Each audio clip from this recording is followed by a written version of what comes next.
Hello lovely! In this video we're gonna give you model answers about names, a fresh IELTS Speaking Part 1 topic. I'm Maria. And my name is Rory, and we're here to help prepare you for IELTS Speaking and have a little fun along the way. Before we get into the episode, make sure you subscribe to our channel, click the like button and keep listening. You've downgraded to clicking the like button now. We're not abusing it anymore. That's good. That's progress. And Rory, what's your name? Rory, Fergus, Duncan, Dun. Rory, Fergus, Duncan, Goodwillie. You know this. We've been colleagues for like almost 7 years now. So it's like not what's your name, it's what are your names, Rory? But you have different kinds of name. You have a full name and a nickname and a middle name, but we're getting ahead of ourselves here because we need to do this in the context of the questions. So that will be the focus of our vocabulary, but do we have a grammar focus today? We do! I'm going to have lots and lots of different question tags. So we'll show you, well, the question tags in action for this topic, and then we'll talk about how to transfer them to different ones later on. Question tags are useful, not just because it's another complex grammar structure, but also because it's helpful for the pronunciation features, which is something that you're assessed on in IELTS. Yeah, question tags. These little annoying little questions, like you love question tags, don't you? The little annoying little buggers, because it's not clear what grammar to use, like don't, do. We might make mistakes with them. It's like, you love question tags, don't you? Also, the intonation is like, what intonation do I use? Do I use don't you or don't you? We'll have plenty to say on that at the end when we go through them all. Or actually halfway through, because we do our explanations as well now, don't we? Sorry, that was a question tag. I didn't mean to put it in there. Let's start, shall we? Yes, let's get to it. Sorry. Rory, does your name have any special meaning? Well, everyone's has a special meaning, don't they? Mine describes the qualities of being red-haired and connected to royalty. Well, my first name does. And then if I think about my family name, we have a family motto connected to it, which means learn to suffer. So make of that what you will. Rory, Fergus, Duncan, Tequila, Goodwillie. Wait, hold on. What? Where did the tequila come from? Tequila Godzilla. Where's Rory, that come Duncan, from? Fergus, Tequila, Godzilla, Goodwillie. I'm just adding random names to your name, so just for the fun of it. You have 4 names, why not 6? 6 seems excessive, at least in Scottish culture. But then, how many names do you have? 4? No, I have 3. Maloshenko, that's my surname. Maria, my name, my first name, and the middle name, Sergeyevna. So 3 names, easy. Although your middle name it's got a different logic behind it to mine. My parents picked my middle name as a fashion statement, which means that it's not done for serious reasons. Whereas your middle name is done for different reasons, isn't it? Like if we talk about how children are named in Russia. Yeah, just because of my father, he's Sergey, so I'm Sergeyevna, so just after my father. Yeah, and there's a word in English to describe this as well. It's patronym, and I think it's the same word in Russian as well, isn't it? So patronym, right? Or the middle name. So we can have. Not quite. Patronym doesn't mean your middle name. It means it's the name from your father. Oh, okay. What's the middle name? The middle name is just, it can be a name that's given for religious reasons, or it can be done as sort of a fashion statement. It's something about class, for example, or about aspirations. I used to have a friend. It can also be a nickname. Oh, a nickname. My middle name can be my nickname. Or some people, oh God, in my family they've done this as well. I have an uncle that changed his first name. So his original first name became his middle name. So yes, it happens for all kinds of reasons, actually. But middle names are for different reasons. Patronyms are related to your father's name. What's the meaning of Rory's name? So Rory told us that my name means red-haired. Or it describes the quality of being red-haired. So if you're watching this video, then you can obviously see that my parents kind of got that wrong. It's it's just a nice Scottish name for them. I don't think they chose it for that particular meaning. Also, Rory means the name of a red king. So Rory is a king. We have royalty on the podcast. Yeah, and also the Duncan clan used to be, well, there used to be a King Duncan, for example. So that clan name is connected to royalty in that way. Duncan. But probably like everybody has some kind of connection to some sort of famous person at some point through their name or through their family name. Well, Maria, has many origins and meanings. You can also say it about your name. Oh, my name. It has many origins and meanings. It means beautiful. Also, merciful. And pretty much Virgin Mary. Right? So all kinds of modest aspirations there. Okay, I used to have a friend. His name was Luis Guillermo Mancia Dominga Sayas something else. It was crazy. I was making fun of the name. But it's great. If you have 5 names or 10 names, it's great. Then you just talk about each one of them in turn, and then you'll never run out of things to say to an examiner. What's family motto? A family motto is like a slogan that describes the values of a group of people. So in this case, it's the family. And in the case of my family, it's the quality of learning to suffer through things. Do you like your name? Well, almost everyone does, don't they? Actually, there was a brief time when I wanted to change it to something else, but now I appreciate it for the unique thing that it is. Names could be unique, traditional names, modern names. What else? Unique, traditional, old-fashioned, and if you're super lucky like me, you can use a very special word, which I didn't use to describe this, but I should have. So, you can have a traditional form, or you can have a version of it. So, my name, Rory, R-O-R-Y, is the English version, or the anglicised version of Rory, which is the name in the original Scottish language. Rory. Hey, Rory. And so if you have a word similar to anglicised, then you'll be quite lucky in that sense. But if you don't, then don't worry, because, for example, a lot of students from Asian countries like China and Japan choose a name in English as well to describe themselves. So you could also talk about this quality too.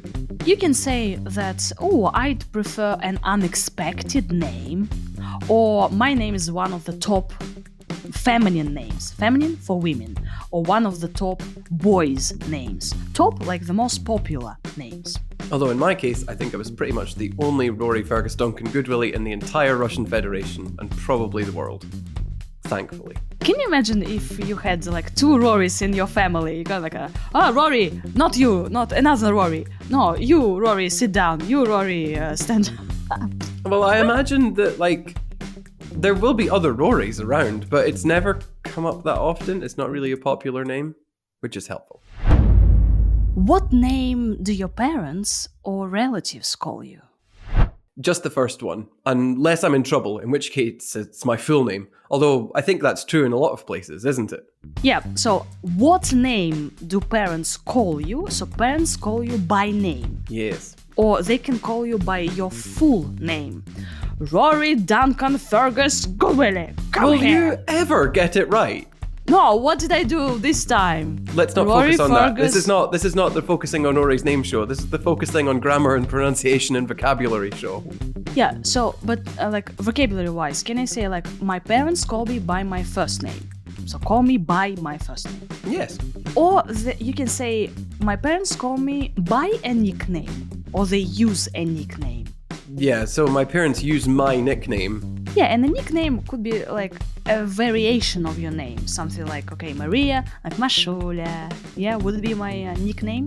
Like, kind of like sweet. If you wanted to be super, like, high-level band 9, you could say the diminutive form of my name is Masha. Or Rorichka, depending. Which is just another way of saying the cute version of my name. The cute version of my name, so you can say my relatives sometimes use the cute version of my name. What is this diminutive? Diminutive. Diminutive. Yeah, and could you give us in a sentence? So my parents call me by... Yeah, my parents call me by... Well, my parents don't call me that. My Russian friends call me by the diminutive form of my name, Rory. Rorichka, sorry. Would you like to change your name? Well, like I said, I used to want to change it, but that was just a phase and I don't want to anymore. But even if I did, in Scotland, you don't have to do anything special to change your name, like a deed poll or something like that. It's one of the few countries where this is not a requirement, actually.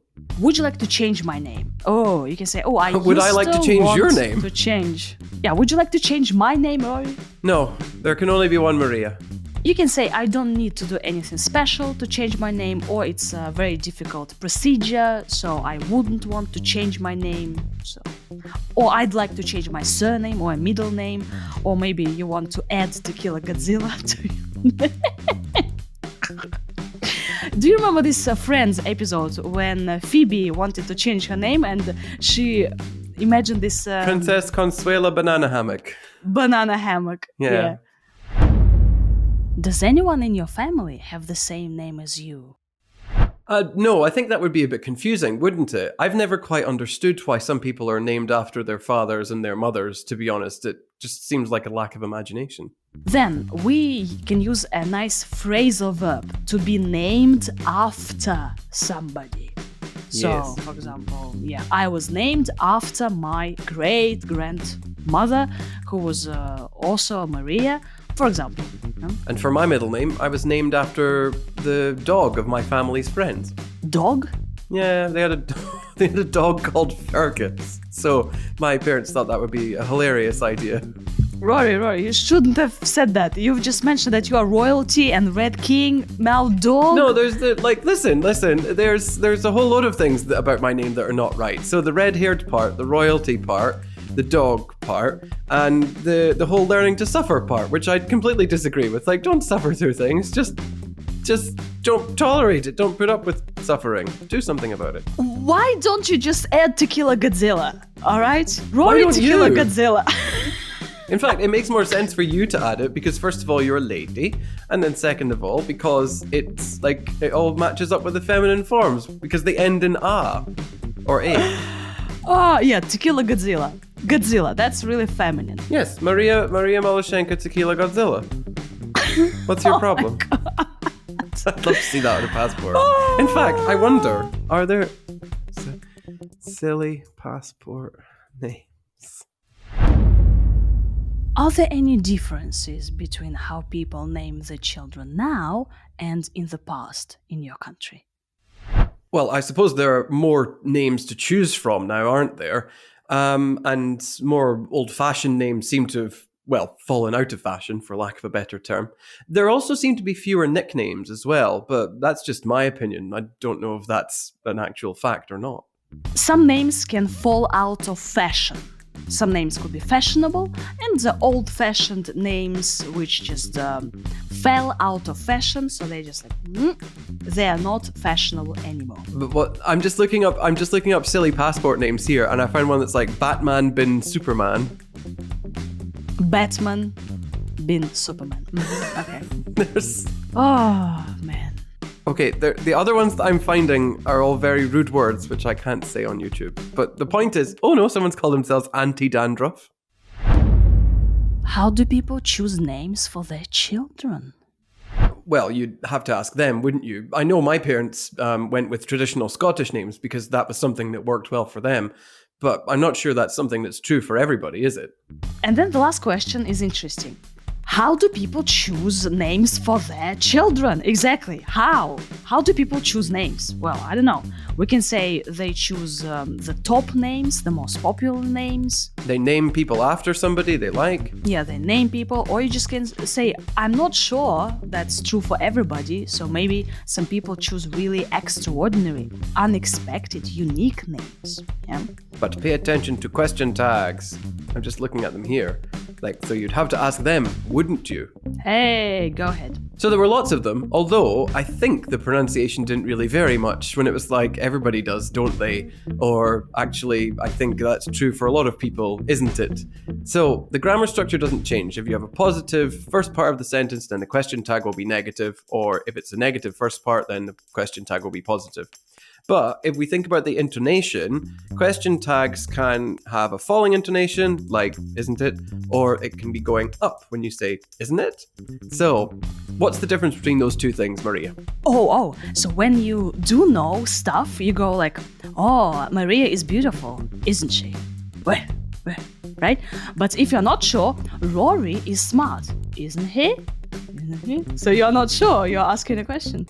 And here, for the purposes of the exam, I mean, you're not really asking the examiner a question, so your intonation should probably always be falling. Yeah, it should be falling, shouldn't it? Yeah. I just did it there. Could you please write things about your name? So what's your full name? And if you want to change your name, which name would you pick? Dudley or Sebastian? And would you add any ridiculous names like Banana Hammock, the 2 Kilo Godzilla? Can you write in the comments what your names mean, if they have any meaning? Because that would be cool to find out if there are similar names with similar meanings in different countries. Yes, for IELTS, you should know the meaning of your name. So if you have no idea what it means, There's Google a perfectly it or normal English make sentence. it up. You should know the meaning of your name for this particular English language exam. What's the meaning of your name? My name means powerful burning eagle. And they will not know. The queen of everything. Yes, queen of everything. Get out of my way. Thank you very much for listening, for watching, for your comments. I'm sending you love, joy, and Gorgeous grammar and vocabulary for a high score. bye.